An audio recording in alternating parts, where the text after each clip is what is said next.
May napakaganda pong kwento tungkol po sa isang maliit na bata na 5 years old. Isang araw, siya po ay pumunta sa isang drugstore at may dala-dala po siyang pera, nilagay po sa counter. Sabi po sa pharmacist, "Sir, meron po ba kayong binebentang gamot na himala?" Nagtataka, ito pong pharmacist. "Anong ibig mo sabihin?" Sabi po ng maliit na bata, "Sir, ito po lahat ng naipon ko. Nag-iipon po ako para makabili ako ng bisikleta. Pero ngayon po, may sakit yung aking ina. At sabi po ng doktor na tanging himala na lang po ang makakapagpagaling sa kanya. Meron po ba kayong gamot na himala?" At sabi po ng pharmacist, "Bata, walang himala dito.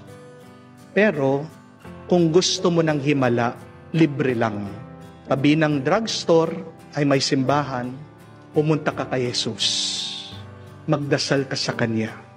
Dahil si Jesus lang ang doktor na makakapagbigay ng gamot ng himala sa iyong ina." Dali-dali po itong bata tumakbo sa simbahan, dala-dala yung kanyang pera.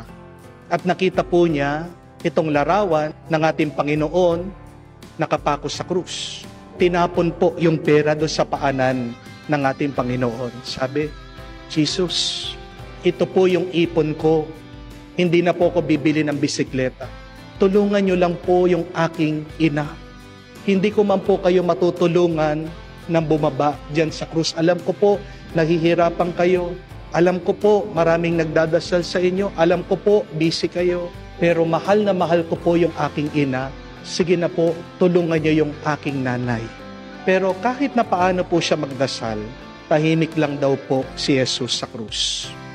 Hanggang sumagot po ulit itong bata. Sabi niya, "Kung hindi niyo po ako matutulungan, pupunta na lang po ako doon sa inyong ina, si Mama Mary.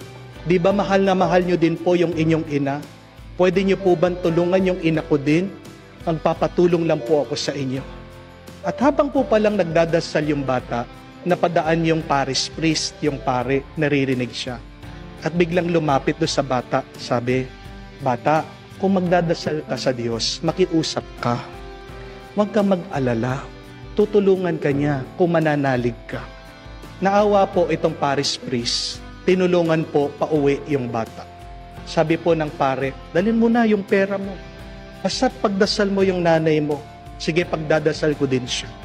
At habang pauwi, kinekwento daw po ng bata yung nangyari, yung sinabi ng doktor na himala na lang ang magpapagaling doon sa kanyang ina.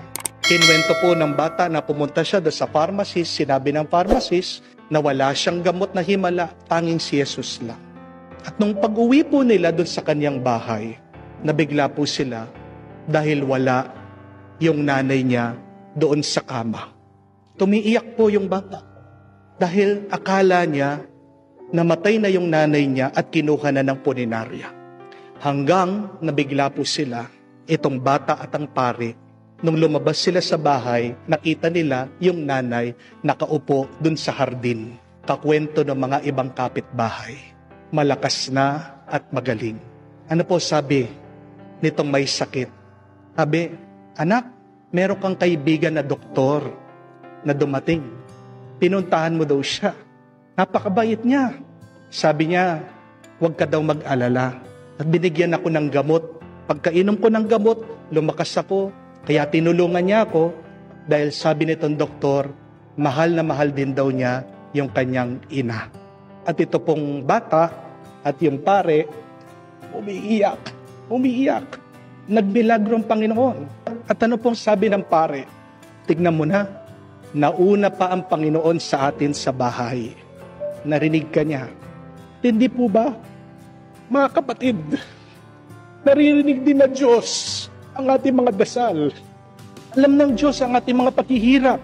Alam ng Diyos ang ating mga suliranin. Matagal na yung problema mo o ngayon pa lang, alam niya yan, nakikita niya, naririnig ka niya. Kaya magdasal ka lang at manalig ka sa Kanya. Anong mabuting balita? Balikan niyo po ang unang pagbasa, napakaganda. Hindi kagustuhan ng Diyos na tayo'y mamatay. At hindi natutuwa ang Diyos pag tayo'y nagdurusa. Kaya nga, gagawin niya ang lahat para matulungan tayo. Bakit tayo naghihirap? Anong paliwanag ng karunungan ng libro? Ito ay dahil sa masama at madalas kasalanan din natin. Pero kung gusto natin magkaroon ng kaayusan at kapayapaan at kabutihan ang ating buhay, anong kailangan natin gawin? Na lumapit tayo kay Jesus.